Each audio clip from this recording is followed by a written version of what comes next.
students, welcome to the next lecture on adsorption. In the previous lecture, we have discussed about adsorption isotherms, Freundlich adsorption isotherm and Langmuir adsorption isotherm.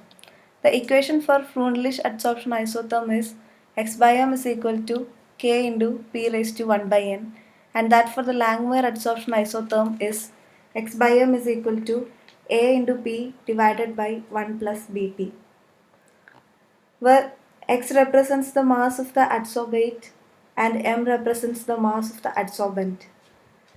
A and B are constants, which are the characteristics for a given adsorbent-adsorbate system. Now let us consider different conditions of pressure for Langmuir adsorption isotherm.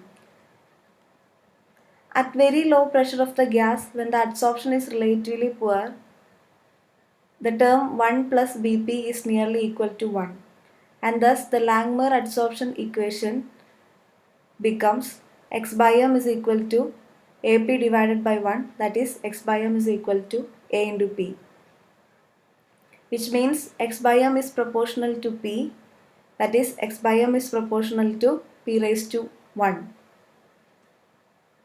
As the pressure increases, the x by m ratio increases. X by m is equal to ap divided by 1 plus bp. Multiplying with b for the numerator and denominator of the RHS, we get x by m is equal to ABP divided by B into 1 plus BP.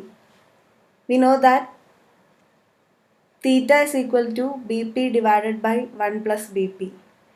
So substituting for theta in this equation, we get x by m is equal to A by B into theta.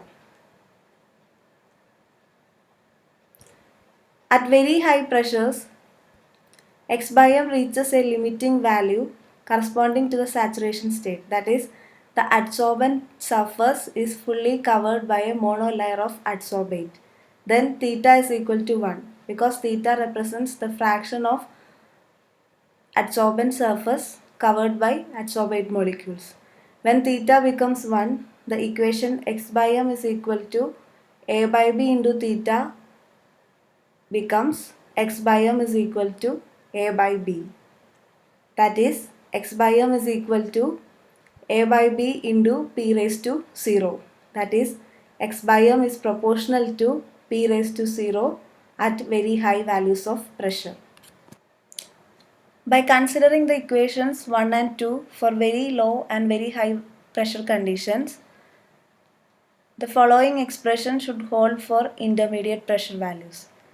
That is, for very low pressure, x by m is proportional to p raised to 1, and very high pressure, x by m is independent of pressure, that is, x by m is proportional to p raised to 0. Thus, for intermediate pressure, x by m should be proportional to p raised to 1 by n, where n is greater than 1, so that 1 by n, the value of 1 by n lies between 0 and 1. Removing the proportionality sign, we get x by m is equal to k into p raised to 1 by n. This equation is very familiar, that is, x by m is equal to k into p raised to 1 by n represents the Freundlich adsorption isotherm. Thus, Freundlich adsorption isotherm is a special case of Langmuir adsorption isotherm over a limited range of pressure.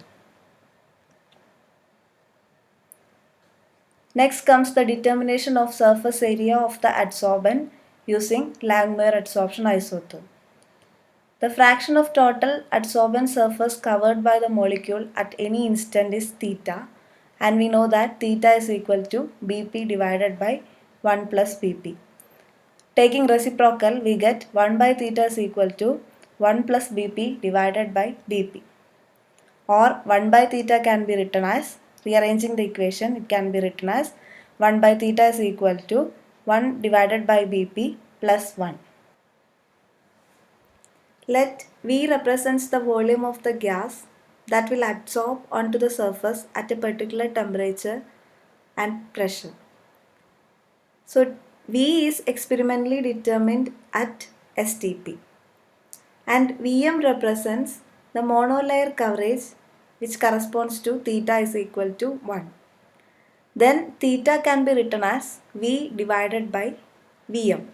Theta at any instant can be written as V divided by Vm, where Vm represents the monolayer volume of the gas when theta is equal to 1, and V represents the volume of the gas that gets absorbed at any instant at a particular temperature and pressure. Then 1 by theta can be written as Vm divided by V, and substituting the value of 1 by theta in equation B, we get Vm by V is equal to 1 by Bp plus 1. Rearranging and bringing Vm to the RHS, we get 1 by V is equal to 1 divided by Bp into Vm plus 1 by Vm.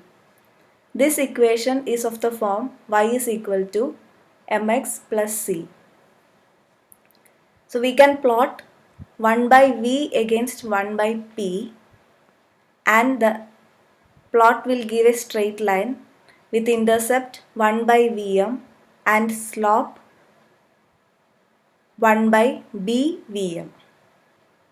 From the graph, the values of B and Vm can be determined. When we plot 1 by V against 1 by P, we get 1 by Vm as the intercept and 1 by B into Vm as the slope. So the values of B and Vm can be calculated from the graph. When Vm at STP is determined from the graph, it becomes possible to calculate the surface area of the adsorbent if we know the area occupied by a single gas molecule. Now let us see how to determine the surface area of the adsorbent. The volume of the gas at STP required to cover the adsorbent surface with a monolayer is equal to Vm decimeter cube. We know that 22.414 decimeter cube of a gas at STP contains Avogadro number of molecules. Avogadro number is represented as N0. Then the number of gas molecules in Vm decimeter cube of the gas is given by N0 into Vm divided by 22.414. If the surface area occupied by a single gas molecule is S meter square, is represented as S meter square, then the area occupied by N0 Vm by 22.414 molecules of the gas is given by S into N0 Vm divided by 22.414. And this value N0 into Vm into S divided by 22.414 meter square represents the surface area of the adsorbent. Thus, if we know the volume of the monolayer occupied at STP and the surface area of one gas molecule, we can calculate the surface area of the adsorbent using Langmuir equation. Langmuir's theory of unimolecular adsorption and Langmuir adsorption isotherm are not fully valid for all conditions of pressures and temperatures. Deviations are observed particularly at high pressures and low temperature. According to Langmuir adsorption isotherm, the adsorbed gas has to behave ideally in vapor phase. This condition can be fulfilled only at low pressures, because at high pressures the adsorbed gas deviate from ideal behavior.